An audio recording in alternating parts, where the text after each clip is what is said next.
Et donc dans le 4, il dit, « Il faut que je fasse, tant qu'il fait jour, les œuvres de celui qui m'a envoyé.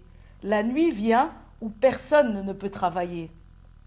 Pendant que je suis dans le monde, je suis la lumière du monde. » Est-ce que tu veux t'arrêter par rapport à ça? Tu veux dire quelque chose? Alors,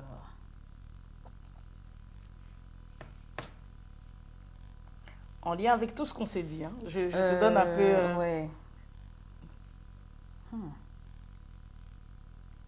Non, là, je vois pas de lien. Regarde. Il faut que je fasse, on est au 4, hein, tant qu'il fait jour, les œuvres de celui qui m'a envoyé. Qu'est-ce que j'avais dit sur le jour et la nuit? Les étoiles qui brillent dans la nuit et l'étoile brillante du matin. Ah ouais, ok. Tu vois, Ok. qu'est-ce que j'avais dit? Ouais. Hein? Mais du coup, si c'est tant qu'il fait jour, ça veut dire que c'est encore l'étoile brillante du matin. C'est Ah. le moment où on peut travailler. Là où quand il y aura les étoiles qui brillent dans la nuit, on ne saura plus travailler. Donc ça prouve que les étoiles brillantes, et tu vois, regarde, il parle de jour, il parle de nuit, et juste avant, il y a une personne aveugle. Ouais. Ça veut dire quoi? Donc l'étoile, elle brille la nuit grâce à l'aveugle. Grâce à l'aveugle, ouais. En soi, je vais prendre un bête exemple. Si demain je développe mes trucs braille et tout, des trucs comme ça, je fais fortune. Mais en fait, je développe mon truc braille, je fais fortune parce qu'il y a des aveugles. C'est ça. Tu vois? C'est ça. Les étoiles brillantes de la nuit. Et il parle du jour. Et donc, qu'est-ce qui vient? Il dit, pendant la nuit, je ne pourrai pas travailler. Donc, il annonce qu'après, les étoiles qui vont briller et celles qui brillent déjà fonctionnent grâce au malheur des autres. Ouais. Tu vois? Je vois. Donc, on voit que la nuit est associée aux problèmes des individus. Ouais. Et que le monde est ténèbres. Jésus est la lumière associée à la guérison des individus. La guérison, c'est la séparation entre les entités et l'homme qui se reconnaît comme malade.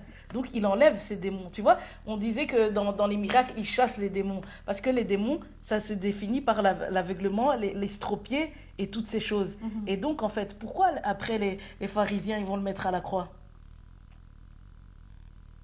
Si on reste sur cet exemple, pourquoi après Jésus, on le met à la croix? Pour,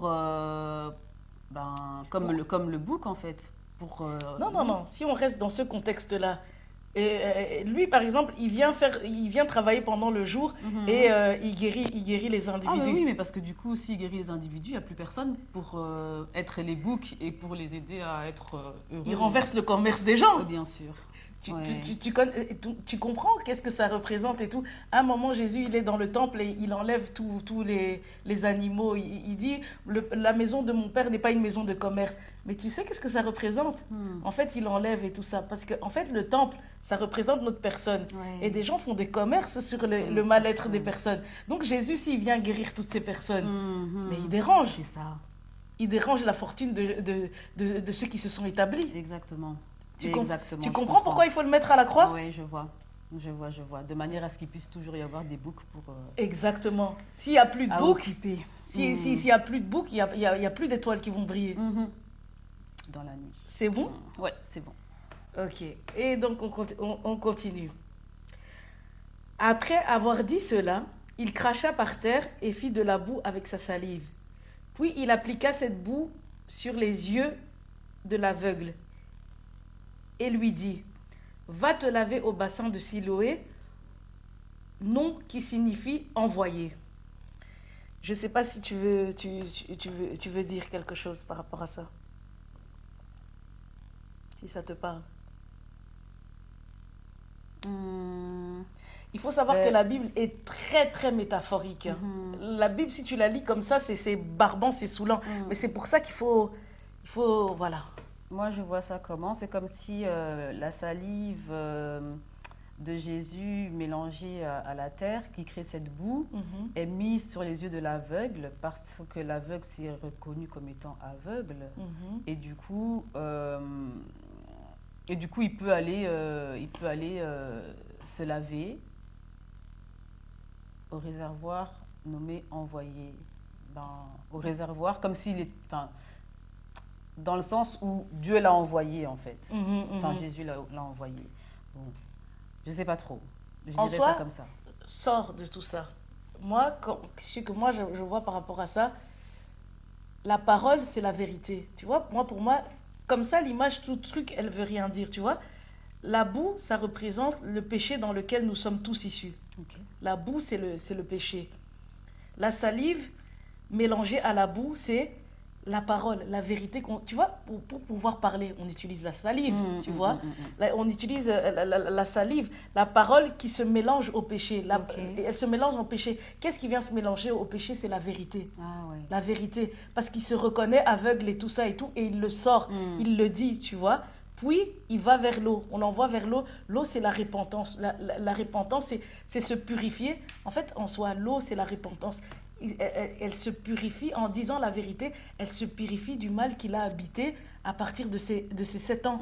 Et qu'il la ronge depuis jusqu'à son âge adulte, tu vois. Et donc, en fait, quand elle sort cette vérité par rapport à la parole, l'eau, ça représente une façon de se purifier. Tu vois, quand tu sors quelque chose, tu te libères. Oui, tu te délivres. Tu vois, oui. tout ça, ce sont des images, tu vois. Oui, et donc, envoyée dans le sens où, comme elle se reconnaît, elle peut se libérer, tu vois. Et Dieu l'accompagne dans ce travail, dans ce travail, petit à petit, tu vois, à se libérer de toutes ces impuretés, de tout ce mal, en fait, qui a créé son mal-être. Ouais, dans lequel, en fait, elle a fini par s'assimiler. Et elle se définissait que par... ici, il se définissait que par son aveuglement. Mais ici, elle se définit quand tu te répands, tu oses te regarder d'une manière différente. Exact. Tu vois? Oui, je vois. Ok. Je vois. Ça part? Oui. Ok. Ça me parle. Donc, je poursuis. Oui. Il y alla donc, se lava et revint voyant clair. Ok. Ses voisins et ceux qui l'avaient vu mendier auparavant disaient: n'est-ce pas celui qui se tenait assis et qui mendiait? Les uns disaient: c'est lui. D'autres disaient: non, mais il lui ressemble. Mais lui affirmait: c'est bien moi. Ils lui dirent donc: comment donc tes yeux ont-ils été ouverts? Il répondit: l'homme qu'on appelle Jésus a fait la boue, l'a appliqué sur mes yeux et m'a dit: va au bassin de Siloé et lave-toi. J'y suis donc allé, je me suis lavé et j'ai pu voir. Ils lui dirent: où est cet homme? Il répondit: je ne sais pas. Ils menèrent vers les pharisiens l'homme qui avait été aveugle. Or, c'était un jour de sabbat que Jésus avait fait de la boue. Déjà, Fanny, est-ce que, jusqu'ici, est-ce que tu as envie de dire quelque chose? Là où ses voisins et tout sont en train de discuter, ils se posent la question: mais est-ce que c'est lui? Est-ce que c'est pas lui? On l'amène chez les pharisiens. Est-ce que tu as envie de revenir dessus? On est du 8 à 14.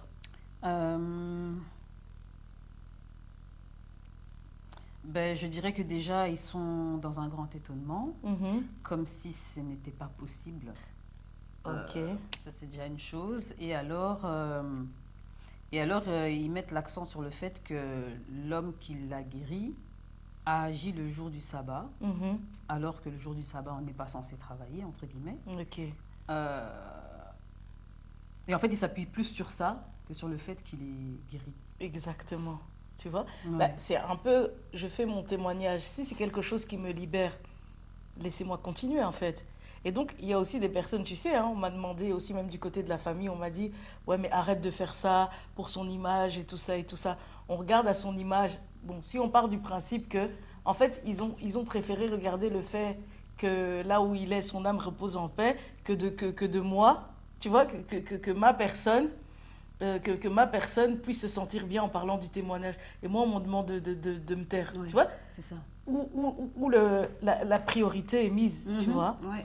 Et Mauvais endroit. j'aime bien quand tu dis un jour du repos, c'est un peu, voilà, une personne, comme c'est le jour du repos, on oublie. Tu te souviens que je disais que le monde, on est tourné vers la règle et les coutumes. Regarde ici, au lieu de regarder qu'on aide une personne, il est en train de le sauver, et on lui dit: oui, mais le jour du sabbat, en fait, on se repose, il faut pas aider. Donc, c'est clairement des personnes qui, en soi, me disent: oui, si quelqu'un est en train de collapser là, il faut pas l'assister, il faut pas appeler les ambulances parce qu'il faut pas travailler. Tu vois le contraste entre la règle et le rapport humain, hein. Exactement.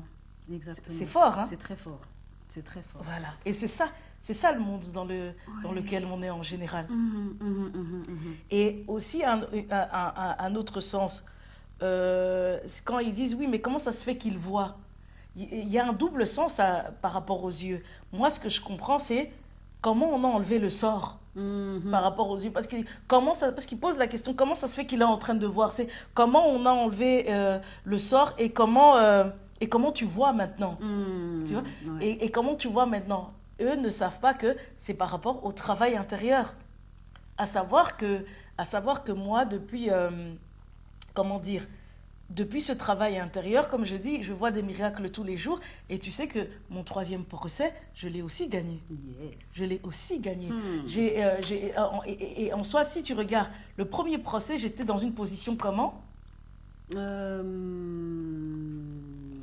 De sacrifier. De sacrifier, de malade, de mal-être. Oui. J'étais dans la... Tu vois, tout à l'heure, je disais, je ne vais pas me laisser intimider par le deuil. J'étais pleinement envahie par le deuil. J'ai raté. Mais ici, ça fait 4 ans, 3 procès consécutifs et les 2, je les ai gagnés. Tu crois que c'est lié à quoi? Parce que je libère la parole. C'est ça. Parce que je vais vers la repentance. Et on voit que la main de Dieu est là. Oui, c'est ça, tu travailles. Exactement. Sur toi. Donc, même le pourvoi en cassation, je l'ai gagné. Oui. Félicitations. Merci. Et ça n'a rien à voir avec le fait que, peu importe la société, c'est la valeur qu'on se donne, qu'on est en train de travailler sur soi. Et donc, je continue le passage. Ici, on arrive au 14, je vais le répéter. Or, c'était un jour de sabbat que Jésus avait fait de la boue et lui avait ouvert les yeux. À leur tour, les pharisiens lui demandèrent comment il avait pu voir. Il leur dit, il a appliqué la boue sur mes yeux, je me suis lavé et je vois. Là-dessus, quelques-uns des pharisiens disaient, cet homme ne vient pas de Dieu, car il ne respecte pas le sabbat. Tu vois? Mais t'entends la folie. Oui. Et tu te souviens que dans mes vidéos précédentes, je disais qu'on est dans un langage de fou. Oui. En fait, cet homme ne vient pas de Dieu parce qu'il ne respecte... Donc, ça veut dire qu'il y a le Dieu des morts, des coutumes, de la règle, et là, il y a le Dieu des vivants. Le Dieu des vivants, il fait attention à notre état émotionnel, à notre état physique. Oui. Là où le Dieu dont on parle ici, c'est le Dieu qui vous dit, pendant que les gens souffrent, reposez-vous. Ah, oui. On ne parle pas du même Dieu. Ah, ouais. Et regarde ce qu'il dit, cet homme ne vient pas de Dieu, car il ne respecte pas le sabbat. On dit que le diable se déguise en ange de lumière, et c'est un Dieu aussi. Mais c'est de quel Dieu? C'est le Dieu qui nous dit, reposez-vous pendant que les gens souffrent. C'est ça. Le Dieu des morts. Le Dieu des morts, tu vois. Ah ouais. Mais d'autres disaient, comment un homme pécheur peut-il faire de tels signes miraculeux? Il y en avait d'autres qui disaient quand même. Et il y eut des divisions parmi eux. Il y eut divisions parmi eux. Tu vois, c'est une société, hein. Le bon grain, le mauvais grain. Ouais. Ils dirent encore à l'aveugle, toi, que dis-tu de lui, puisqu'il t'a ouvert les yeux? Il répondit, c'est un prophète. Les Juifs ne voulurent pas croire qu'il a été aveugle et qu'il voyait désormais, avant d'avoir fait venir ses parents. On fait venir ses parents. Ils les interrogèrent en disant, est-ce bien votre fils que vous dites être né aveugle? Comment donc se fait-il qu'il voit maintenant? Ses parents leur répondirent, nous savons que c'est bien notre fils et qu'il est né aveugle, mais nous ne savons pas comment il se fait qu'il voit maintenant, ni qui lui a ouvert les yeux. Interrogez-le lui-même, il est assez grand pour parler de ce qui le concerne. Ses parents dirent cela parce qu'ils avaient peur des chefs juifs. En effet, ceux-ci avaient déjà décidé d'exclure de la synagogue celui qui reconnaîtrait Jésus comme le Messie. Voilà pourquoi ses parents dirent « Il est assez grand, interrogez-le lui-même ». Qu'est-ce que tu as envie de dire sur cette partie? Alors, tu as vu comment aussi il se reconnaît aveugle, il guérit, et tu as vu tout le dégât que ça crée? oui. Tu vois comment prendre le risque d'aller bien, comment et ça vient foutre le bordel non seulement au sein d'une société, Oui. mais encore ça vient encore faire quoi? Regarde ici comment... tout à l'heure, je te disais que peut-être aussi que les parents vont faire un travail sur eux, on ne sait pas et tout ça. Ici, par rapport à ça, qu'est-ce que tu as envie de dire? Ça vient mettre du dégât dans c'était quoi, les hommes d'église, c'est ça? Oui, c'est les pharisiens. Les pharisiens, oui. Voilà, dans leur société. Oui. Et les parents, qu'est-ce que tu as envie de dire? Et chez les parents aussi. Exactement. Ils laissent tomber leur fils. Coup, oui. Et ils préfèrent être fidèles. Pour la société. Exactement. Mais leur fils... et oui, ils disent, en fait, ils le laissent en pâture. Et tu vois comment aussi, même par rapport aux parents, c'est un problème que leur fils soit guéri. Wow. Tu vois comment, des fois, quand on parle de la vérité, on se met... ici, il se met ses parois en dos. Exactement. Exactement. Les pharisiens appelèrent une seconde fois l'homme qui avait été aveugle et lui dirent « Rends gloire à Dieu. Nous savons que cet homme est un pécheur. » Il répondit « S'il est un pécheur, je n'en sais rien. Je sais une chose.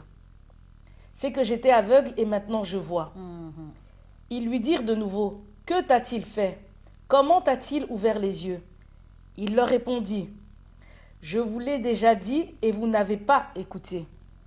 Pourquoi voulez-vous l'entendre encore? Voulez-vous aussi devenir ses disciples? » Ils l'insultèrent et dirent « C'est toi qui es son disciple. Nous sommes disciples de Moïse. Nous savons que Dieu a parlé à Moïse, mais celui-ci, nous ne savons pas d'où il est. » Cet homme leur répondit « Voilà qui est étonnant. Vous ne savez pas d'où il est, et pourtant il m'a ouvert les yeux.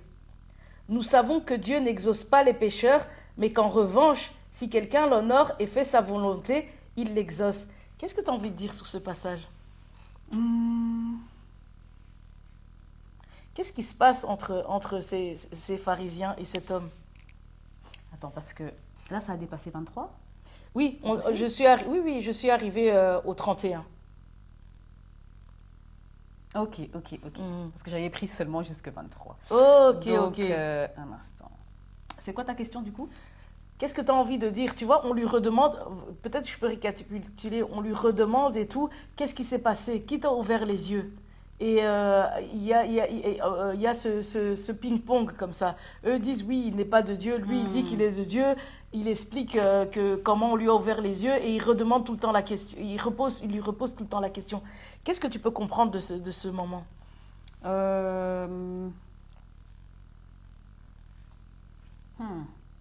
On lui demande de prouver quelque chose, je ne saurais pas dire. Je ne sais pas quoi dire. Qu'est-ce qu'ils essayent de faire? En fait, ils sont en train de le déstabiliser dans la nouvelle identité qu'il a. Ah ouais. Tu vois pas? Okay. Il lui dit, qui t'a ouvert les yeux? Qu'est-ce qui s'est passé? Est-ce que c'est un prophète? Est-ce que tu le reconnais?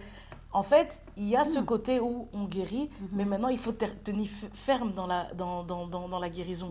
Okay. Je reprends mon témoignage. J'aurais pu aussi me laisser déstabiliser par les menaces, par les attaques. J'ai parlé à un moment de ma cousine et tout ça, mais ils font la même chose. Ah ouais. On repose la question. C'est comme si, en fait, ils veulent annuler l'acte que Dieu a fait, que Jésus a fait. Tu vois? Moi aussi, j'ai été déstabilisée par toutes ces choses. Et j'aurais été déstabilisée. Tu penses que j'aurais gagné mon procès? Parce qu'à chaque... Certainement pas. Tu vois, il y a le fait d'avancer dans quelque chose, mais de se maintenir. Parce que tu comprends qu'il y aura toujours le mauvais grain, l'ivraie, qui va essayer de te ramener à ta condition de base. Ils essayent de le déstabiliser. Oui, je vois. C'est ce que j'ai vécu aussi. Effectivement. Et donc, il y a l'étape où on cherche à guérir, mais ce n'est pas tout. Il faut se maintenir. Parce qu'il y aura toujours des gens qui vont essayer de vous déstabiliser dans ce qui pour vous est salutaire, dans ce qui pour vous sauve. Et donc, les gens vont continuer à chercher à vous remettre dans leurs conditions pour qu'eux puissent continuer à briller. Tu te rappelles que je disais que le fort est fort parce qu'il y a le faible. Oui. Et fort parce qu'il y a les faibles. Donc, pour eux, pour garder leurs conditions de fort, ils ont besoin de vous voir faible. Et donc, à vous de croire en votre grandeur. Comme je disais aussi que souvent les étrangers et tout, quand ils vont venir ici, c'est parce que c'est une réalité, mais ils se regardent de manière à se dire que les pays ailleurs sont mieux que nous. Ils se regardent déjà comme inférieurs. Et tout ça, ça joue. Même quand tu vas faire la demande d'asile et tu vas être dans ce truc-là, quand tu es dans cette posture-là, Ça joue. Oui, je vois. Je vois. Et donc, je poursuis. Jamais encore on a entendu dire que quelqu'un ait ouvert les yeux d'un aveugle-né. Tu vois, comme je disais, ce monde-là ne peut pas croire en ces trucs impossibles. Il ne peut pas. Pourquoi? Parce qu'on cohabite avec les entités. On cohabite, la mort fait partie de notre réalité. Donc, croire en ça, ils ne peuvent pas entendre ça parce que si on entend ça, tu te rappelles, je disais, si on commence à croire aux miracles et tout ça, les démons, ils vont aller où? Ils vont retourner là où... dans les lieux arides, là où ils étaient enfermés. Et moi, je pense régulièrement qu'au fur et à mesure où le monde avance, les entités enfermées dans le feu, dans les lieux arides, ils montent petit à petit. Et tu sais, ça se caractérise comment? Tu peux aller dans le métro, hein, tu vas voir tous les gens qui sont dans leur appareil. Tiens, il n'y a pas longtemps, tu me disais que tu peux faire entrer ta tête dans un casque et l'appareil va te choisir de faire ta coiffure. Moi, pour moi et tout... ce sont des entités, tous ces appareils, tous ces trucs superficiels aujourd'hui. Avant, pour chercher notre chemin, on cherchait dans les plans, on réfléchissait avant et tout ça. Mais tout ça, toute cette logique de réflexion, ça s'enlève de plus en plus. On fait tout pour nous. C'est comme si les entités viennent de plus en plus prendre place, là où nous, on est en train de se robotiser de plus en plus. On se défait de notre réflexion. Tu vois? Ouais. Et on utilise de moins en moins notre cerveau. Hein. Voilà. Et d'où le fait de ne pas croire en ces réalités impossibles, c'est en soi de se maintenir dans cet état de mort et de trouver plus normal qu'on soit malade, qu'on ait tous ces problèmes pour en fait favoriser la présence des entités. Tu vois?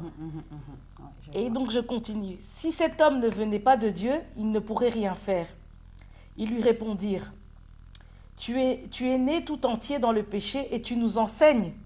Tu es né tout entier dans le péché parce qu'il est aveugle. Tu vois, eux-mêmes reconnaissent, eux-mêmes le disent que c'est lié au péché.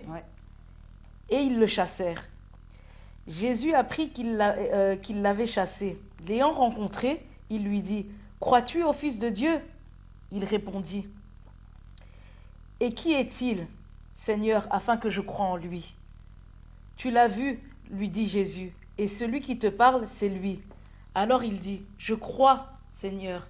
Il se prosterna devant lui. Puis Jésus dit: je suis venu dans ce monde pour un jugement, pour que ceux qui ne voient pas voient, et pour que ceux qui voient deviennent aveugles. Qu'est-ce que tu as envie de dire sur ce passage?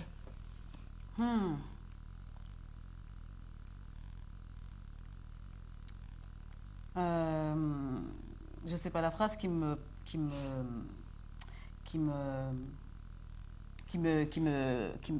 j'ai là devant moi, en fait, qui me touche, c'est: je suis venu dans ce monde pour qu'un jugement ait lieu, pour que ceux qui ne voient pas puissent voir et que ceux qui voient deviennent aveugles.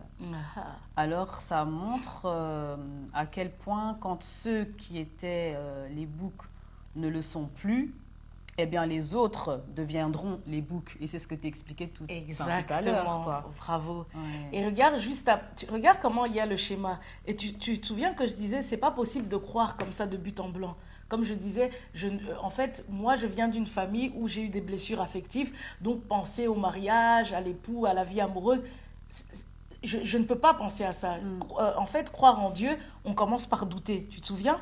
Regarde ici comment il a pu croire au Fils de Dieu. Pourquoi il a cru au Fils de Dieu? Pourquoi il a cru au Fils de Dieu?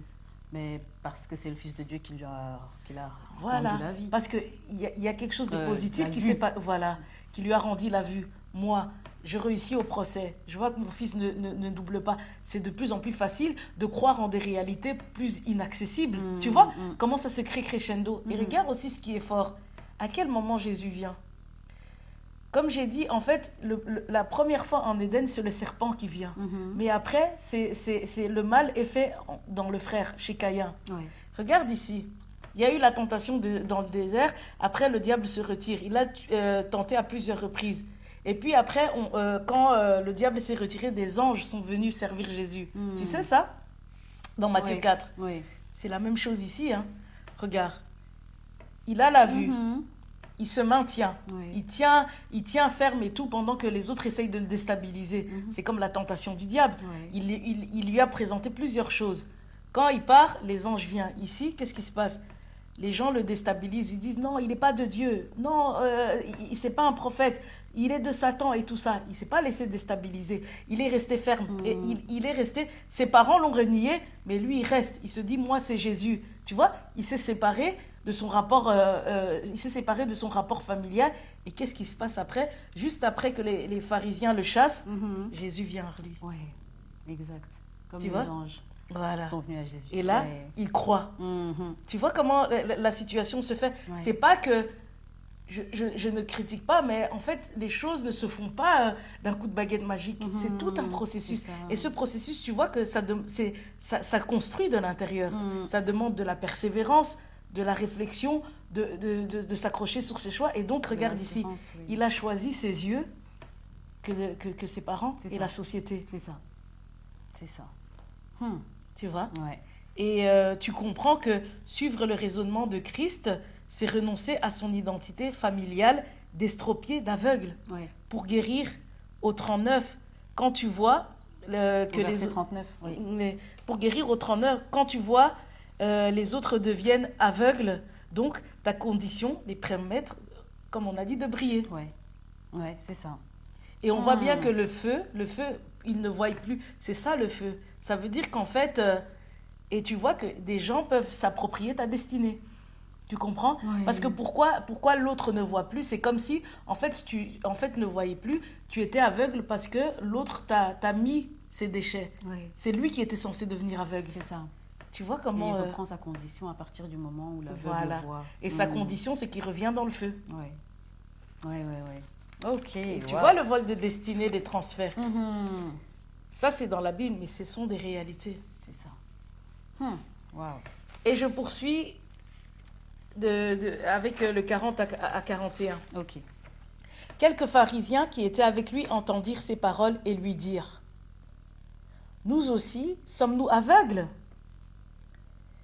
Jésus leur répondit: Si vous étiez aveugles, vous n'auriez pas de péché. Mais en réalité, vous dites: Nous voyons. Ainsi donc, votre péché reste. Qu'est-ce que tu comprends par rapport à ça?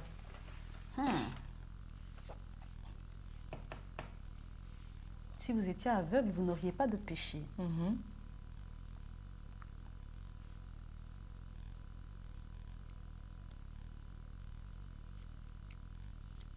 En lien avec tout ce qu'on a travaillé, qu'est-ce que je dis souvent? En gros... tout le travail effectué, oui. En fait, de ce que je comprends, c'est qu'il y a l'aveugle selon le péché et il y a l'aveugle, le vrai aveugle. Aussi.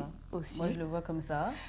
Non, en fait, si on reprend les trucs, celui qui se sait malade, celui qui se sait extrofié, regarde ce qu'il dit. Celui qui celui qui dit qu'il est aveugle, il sait qu'il a des péchés. Il sait que il a des fautes. Tu te rappelles qui guérit, qui est invité au festin? Celui qui sait. Qui se sait. Donc Dieu, il prouve mon discours. Celui qui se sait aveugle, il sait qu'il a des péchés, il sait qu'il a du mal. Et donc lui, on peut le guérir. Mais celui qui ne se sait pas aveugle... Ah oui, on ne peut pas le guérir. On ne peut pas le guérir. Dans sa condition, oui. Et en fait, lui, il se dit qu'il va bien parce que il se dit qu'il va bien. Et les étoiles brillantes du matin, en vérité, elles vont bien. Même si c'est par l'intermédiaire de personnes, elles vont bien dans le sens où elles se regardent au travers de leurs avoirs. C'est comme le bon papa et la fille.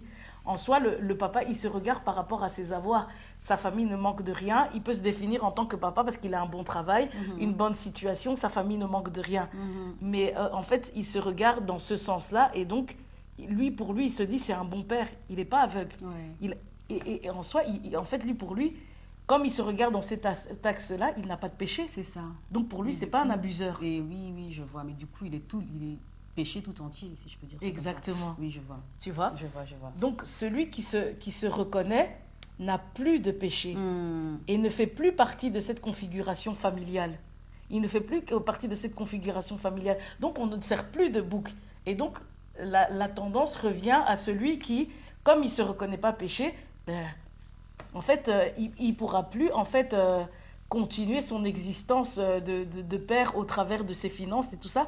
Parce que celui qui se reconnaît, il se retire. Oui, c'est ça. Tu vois? C'est ça. Et celui qui se dit que tout va bien, qui considère dans sa famille, est dans le mensonge et le péché. C'est ça. Comme le papa. Oui, exact. Mais en soi, selon lui, il est bien. Il est bien, oui. Tu comprends la nuance de ce verset? Je vois. Donc, pour en revenir, en gros, tu comprends que la place qu'on occupe dans son arbre familial, je répète, est identique à la place qu'on occupe au sein de la société, de son système, du monde. Parce que regarde la preuve. Regarde comment l'aveugle. Oui. Regarde les gens du quartier. Non, c'est pas l'aveugle qui était né là. Ouais. Tu vois, il doit rester seulement dans cette condition. Il va devant les pharisiens. Est-ce que tu vois? Tu vois que, en fait, tout le monde le regarde selon cette place-là. Ouais. Tu comprends? Dans sa famille aussi ça. Tu vois la preuve? Comment on monte dans son système et comment tout le monde le laisse dans cette position alors que lui, il a bougé. C'est ça. Il a bougé, tu vois? Et le monde en soi, tout le monde en fait le regarde toujours dans cette condition alors qu'il n'est plus comme ça. Tu vois la place qu'on occupe de cette même manière. C'est ça. Pareil, hein, dans la famille de Fabrice, il rendait des services à tout le monde, mais chez ses amis aussi, enfin c'est chez proches aussi, j'entendais souvent ça. Il me rendait tel service, il faisait tel truc, il venait nous chercher, la famille, c'était toujours lui qui venait nous chercher et tout à l'aéroport quand on venait en dehors. Tu vois, c'est la même chose. Et donc, ici, le système, la famille, le rejette parce qu'il a changé sa condition de malade. C'est ça. Et c'est également ça qui, pour moi, précipite Fabrice vers la mort. À la séparation, je te disais, hein, il avait une attitude d'ado. Et quand il revient vers moi, il change son état pour redevenir responsable. On achète une maison, je lui demande de prendre le temps de se calmer, d'arrêter de sortir et tout ça. Donc, souvent, on préfère rester malade qu'être en bonne santé et devoir être seul. Parce qu'en soi, ici, on voit qu'il se retrouve seul. Hein. C'est ça. Il est même chassé de son environnement. Exactement. C'est cette barbarie que la Bible dénonce. Et Jésus veut faire comprendre à celui qui veut se libérer de sa condition qu'il ne sera pas seul s'il souhaite se libérer. Donc, à celui qui écoutera ce témoignage ou qui écoute, c'est s'autoriser à sortir de sa condition pour s'entourer de ceux qui auront de la considération à son égard. Et ils existent. Oui. Tu penses qu'ils existent? De la considération face à sa nouvelle condition. Exactement. Et oui, je pense qu'ils existent. Voilà. Ah oui.